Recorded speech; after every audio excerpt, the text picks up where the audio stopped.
বুদ্ধি যখন সবচেয়ে বড় অস্ত্র আর আপনার প্রতিপক্ষ স্বয়ং রাজা, তখন কি হয়? আজ আমরা গোপাল ভাঁড়ের সেরকমই একটা গল্প শুনব, যেখানে ক্ষমতা আর সাধারণ জ্ঞানের মধ্যে এক দারুণ লড়াই হয়েছিল। ভাবুন তো একবার, একটা সামান্য খালি হাড়ি কিভাবে সেটা একটা রাজার অহংকার আর একটা গোটা রাজসভার জ্ঞানকে প্রশ্নের মুখে ফেলে দিতে পারে। চলুন এই রহস্যের গভীরে যাওয়া যাক। আমরা গোপাল ভাঁড়কে তো কেবল হাসির রাজা হিসেবেই চিনি, তাই না?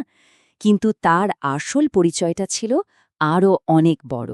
তিনি ছিলেন একজন বিদূষক।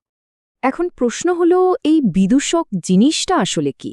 মানে তাদেরকে বলা হতো জ্ঞানী মূর্খ বা ওয়াইজ ফুল, আর তাদের কাজটা কিন্তু দারুণ ইন্টারেস্টিং ছিল। হাসির আড়ালে রাজাকে সত্যিটা বলা, সমাজের ভুলগুলো চোখে আঙুল দিয়ে দেখিয়ে দেওয়া, মানে ক্ষমতার সামনে আয়না ধরার কাজ। আর ভাববেন না যে এই ব্যাপারটা শুধু বাংলাতেই ছিল, একদমই না। গোপাল ভাঁড়ের মতো মুঘলদের ছিল বীরবল, দক্ষিণে বিজয়নগরে ছিলেন তেনালি রামা, আবার উত্তর ভারতে গনুঝা। মানে বুদ্ধি দিয়ে শাসনকে চ্যালেঞ্জ জানানোর এই প্রথাটা প্রায় পুরো ভারতবর্ষেই ছিল। তো চলুন এবার সরাসরি গল্পে ঢুকে পড়া যাক, সেই বিখ্যাত গল্পটা, যেখানে রাজা কৃষ্ণচন্দ্র ঠিক করলেন গোপালের বুদ্ধির একটা পরীক্ষা নেবেন। আর তারপর যা হলো, সেটা ছিল সামাজিক চাপ আর মানুষের ভয়ের এক দারুণ খেলা। তো একদিন রাজা কৃষ্ণচন্দ্র সবার সামনে গোপালকে ডেকে বললেন, কই হে গোপাল, শুনি তুমি নাকি খুব জ্ঞানী, কথাটা কি সত্যি? গোপালের উত্তরটা ছিল একেবারে সোজাসাপটা, কিন্তু আত্মবিশ্বাসে ভরা। উনি শুধু একটু হেসে বললেন, মহারাজ, পরীক্ষা করে দেখলেই তো হয়। তো পরের দিন গোপাল এলেন রাজসভায়, আর হাতে কি ছিল জানেন? কিচ্ছু না, শুধু একটা মাটির হাঁড়ি, একদম খালি। সবাই তো অবাক, ভাবছে এটা দিয়ে আবার কিসের পরীক্ষা হবে। গোপাল তখন রাজার সামনে হাঁড়িটা দেখে বললেন, মহারাজ, এই দেখুন, এর মধ্যে আছে গরম গরম সুস্বাদু পোলাও। কিন্তু একটা ছোট্ট শর্ত আছে, যারা জ্ঞানী শুধু তারাই এটা দেখতে পাবে, বোকারা কিন্তু কিচ্ছু দেখতে পাবে না। ব্যাস, এই এক কথাতেই পুরো রাজসভায় যেন বোমা পড়ল। একেবারে পিং পতন নীরবতা। মন্ত্রী, সেনাপতি, সভাসদ কেউ একটা কথাও বলছে না।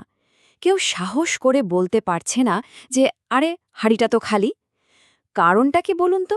খুব সোজা, কেউই তো আর সবার সামনে নিজেকে বোকা প্রমাণ করতে চায় না, তাই না? এরপর শুরু হলো আসল খেলা। একজন বলল, আহা কি সুন্দর গন্ধ, আরেকজন বলল, দেখতে তো বেশ ভালোই লাগছে। এই করতে করতে শেষে যখন চাপটা একেবারে রাজার ঘাড়ে এসে পড়ল, তিনিও আর পারলেন না, নিজের সম্মান বাঁচাতে বলে উঠলেন, বাহ, আমি তো পরিষ্কার দেখতে পাচ্ছি। আর ঠিক সেই মুহূর্তেই গোপাল একটা মুচকি হাসি দিয়ে বলল, কিন্তু মহারাজ, হাঁড়িটা তো একদম খালি। ভাবুন তো একবার অবস্থাটা, এক মুহূর্তে সবার অহংকার শেষ। আসলে এই গল্পটা কি বলে জানেন?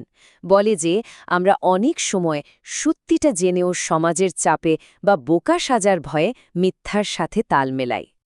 তো এই ঘটনার পর রাজা তো লজ্জায় লাল, মানে তার ইগোতে খুব বড় একটা ধাক্কা লাগল।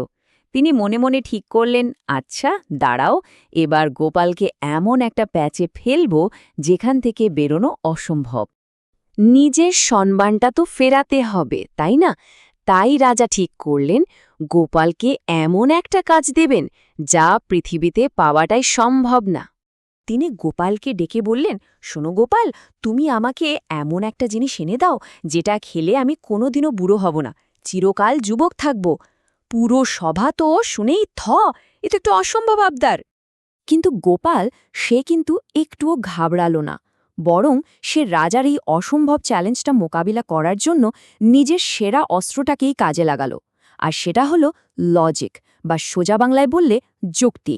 পরের দিন গোপাল আবার রাজসভায় হাজির, হাতে একটা ছোট্ট বন্ধ বাক্স। রাজা তো মনে মনে বেজায় খুশি, ভাবছেন এইবার গোপাল হেরেছে, ধরা পড়েছে আমার জালে। গোপাল বাক্সটা রাজার হাতে দিয়ে বলল, মহারাজ, এই নিন, এর ভেতরেই আছে আপনার চিরযৌবনের রহস্য। রাজা অধৈর্য হয়ে বাক্সটা খুলতে যাবেন, ঠিক তখনই গোপাল তাকে থামিয়ে দিয়ে বলল, মহারাজ, একটা ছোট্ট শর্ত আছে কিন্তু। রাজা জিজ্ঞাসা করলেন, কি শর্ত?